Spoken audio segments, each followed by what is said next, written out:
What's good, everyone? Today I'm talking about Madam Web. Not a good movie. I never expected this movie to be good at all. The trailers look like the trailers for Gotham Knights on the CW. Like, it looks like a CW show movie. And that's basically what it is. Now, the opening scene of this movie is absolutely wild. And I'm like, oh, is this going to be like just a crazy, so bad it's good movie? And the first few minutes of this movie are like, I'm like, oh, this is so dumb but kind of fun.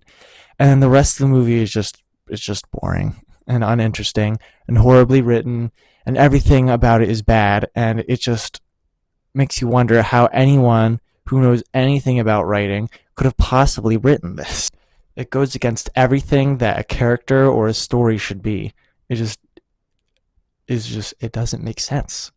It shouldn't be possible. It shouldn't exist. In that opening scene, we have Madam Web's mom and Ezekiel Sims in the Amazon in like the 70s. And Madam Web's mom, I don't know who the actress is, but she does not do a great job. She's just like sitting there looking at a spider and goes, ugh! And it caught me so off guard. Like, what the heck is going on? But it was really funny just how bad it was. But apparently she's supposed to be pregnant, and she's researching spiders in the Amazon, which is stupid, and they give a reason for it later, and it's still kind of stupid, but whatever. And then Ezekiel betrays this lady and shoots everyone, and this, like, I don't want to call it a fight scene, but she's like struggling against him, and the camera is like zooming in and out, like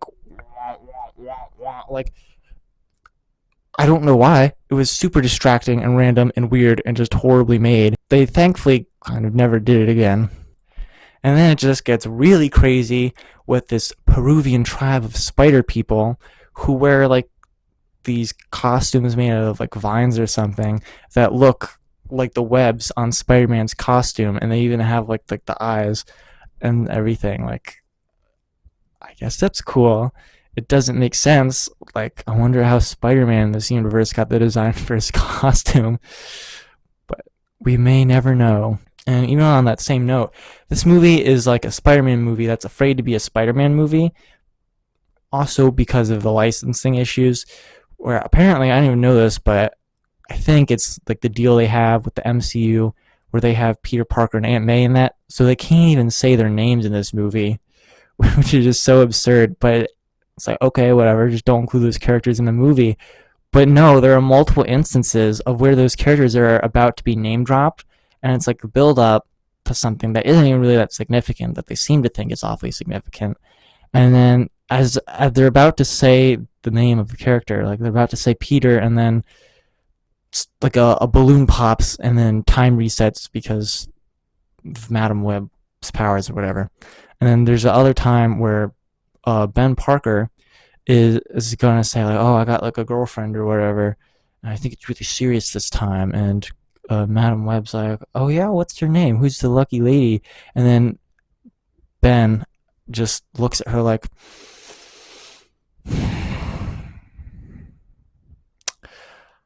okay. Like, I know it's supposed to be Aunt May, but why even include that scene if you can't legally say the words Aunt May? It's just so dumb. And even to like a lesser extent, that's just truly bizarre.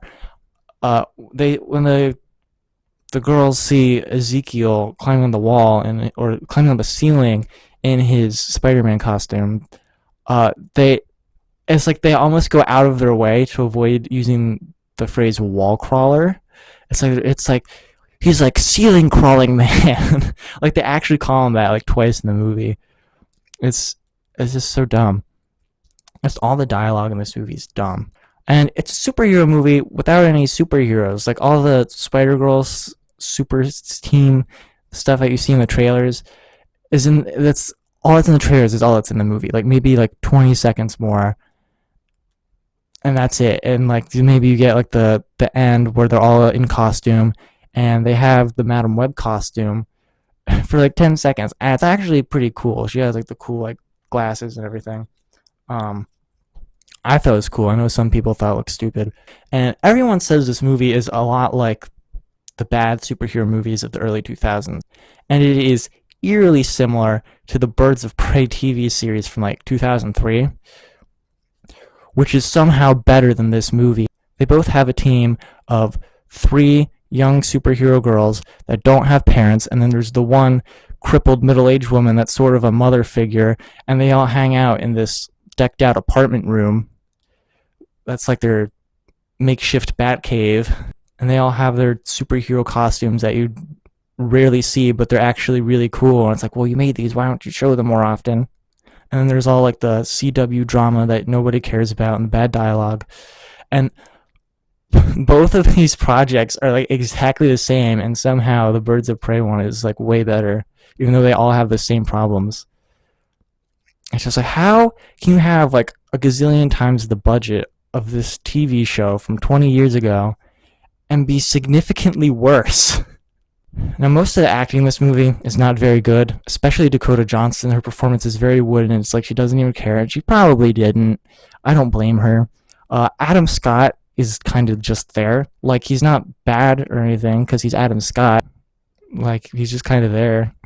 So, no particularly standout performances.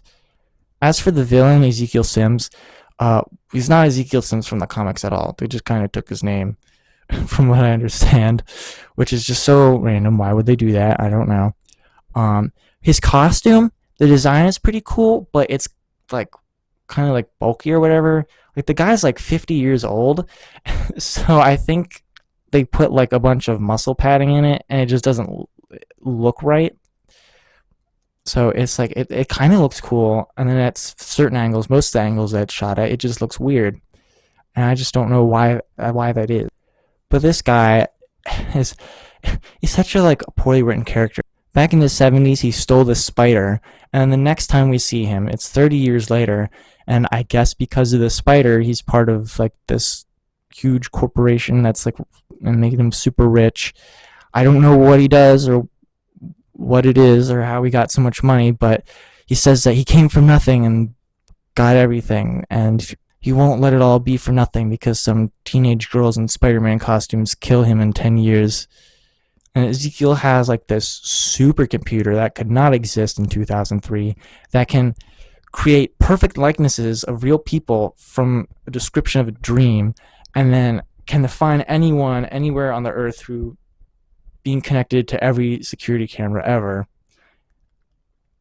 Okay, like, it just came out of nowhere. Supposedly he's the only one on the planet with this technology. Maybe he developed it. I don't know what his company does, but he sure does have one now after finding that spider in the Amazon that gave him superpowers. But okay, whatever. He has Spider-Man powers now, except for the web slinging. And then he gets run over by a car twice in this movie. One time is an ambulance breaking through the wall of, like, I guess a parking garage. It's like you see the ambulance driving down the street, and then the next time you see it, it's bursting out of a second level of a building, like through the wall of the building, and it perfectly misses like all the pedestrians, all the other cars, and hits Ezekiel, who's like standing on top of a taxi, and only him. And he gets hit by a car twice in this movie, and he's absolutely fine. But the way he dies at the end, he falls. Well, he dies in his vision of the future. He just dies by falling. And then when he actually dies, he just falls off a ledge and then gets crushed by a Pepsi Cola sign.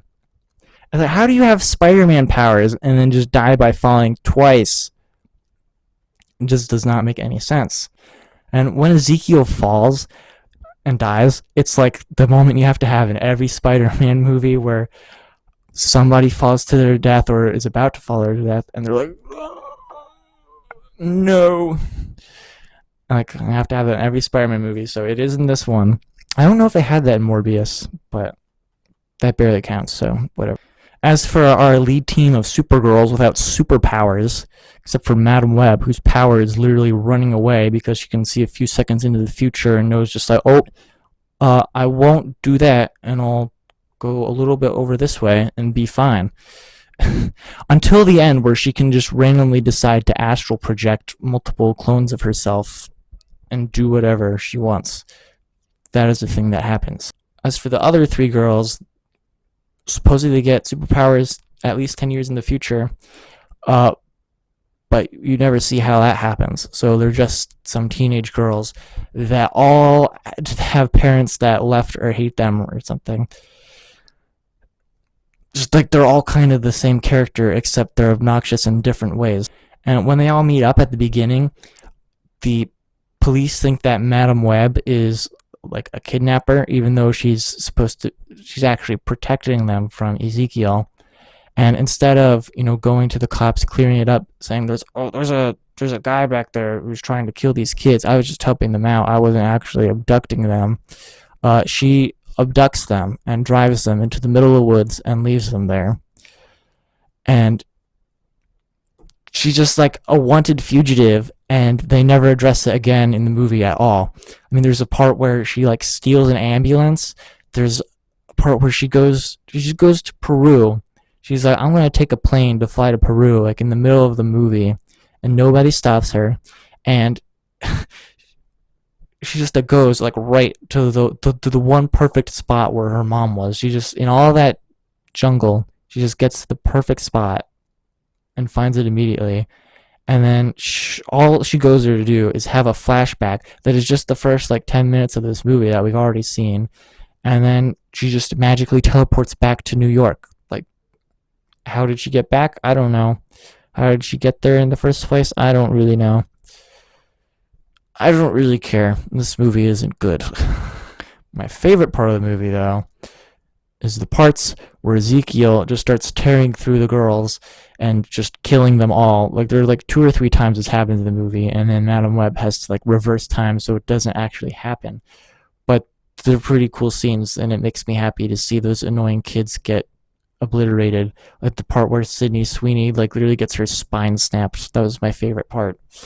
But the action scenes still aren't even shot super great, so it doesn't really work out. And Spider-Man and spider people throughout the Spider-Verse in general have the one main rule of no killing. There are 2 points in this movie. One of them actually happens, and one of them supposedly would have happened in the future, where they literally just kill Ezekiel. They always intended to do it. Like, they go into this fireworks factory at the end, and they're like running from Ezekiel, and like, this place is a death trap. And like, they make it clear they intend to kill him to stop him. And then he dies at the end. They push him off a building and drop a Pepsi Cola sign on him. Like, who thought it was a good idea to have spider people kill the villain? I don't know. But they did that. At least it wasn't Peter, because that would have made people quite mad, I'm sure. But yeah, this movie, it was not good. It was not good. I think I enjoyed it more than a bunch of other people, though. Like, I wasn't really bored by it. I think I would be bored by it if I watched it again. But it still definitely was not a good movie at all. I give this like a 4, maybe a 5, because there are like 2 or 3 kind of fun scenes. Not good. Don't really recommend.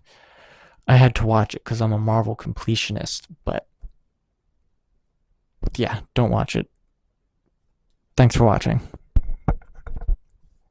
Also, I forgot to mention, there is in fact a part where somebody says, if you take up the responsibility, great power will come.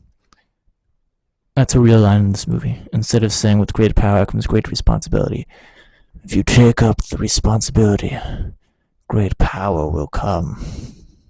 Remember that.